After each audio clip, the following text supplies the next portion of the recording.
नमस्कार। यही फागुन 3 गते नेपालभर हर्षोल्लासका साथ मनाइने महाशिवरात्रि, नेवार समुदायमा मनाइने शिलाचरे तथा सेना दिवसको उपलक्ष्यमा श्रमिक वर्गका साथै सम्पूर्ण नागरिकहरूमा म विनोद श्रेष्ठको हार्दिक शुभकामना।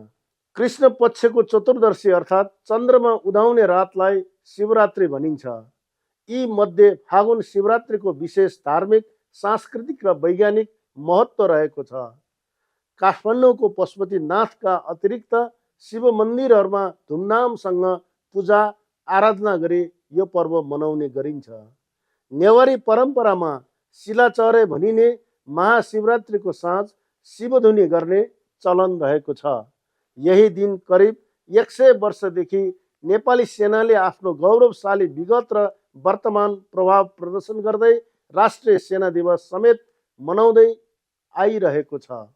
साथै काठमाडौँ क्षेत्र नम्बर 10 मा हाम्रा यस्ता गौरवमयी सांस्कृतिक धरोहर र परम्पराहरूको सम्वर्धनलाई एजेन्डाको रूपमा प्रस्तुत गर्दै फागुन 21 गते प्रतिनिधि सभाको निर्वाचनमा नेकपा एमालेको तर्फबाट म उम्मेदवार भएको छु। म तपाईहरूलाई विश्वास दिलाउन चाहन्छु, तपाईहरूको कुरा सुनिन्छ, कार्यान्वयन गरिन्छ र समाज बदलिन्छ। त्यसैले मेरो चुनाव चिन्ह सूर्यमा मतदान गर्नु भनेको केवल मतको मात्र होइन, काठमाडौँ निर्वाचन क्षेत्र नम्बर 10 का मतदाताहरूको मनको पनि प्रतिनिधित्व हो।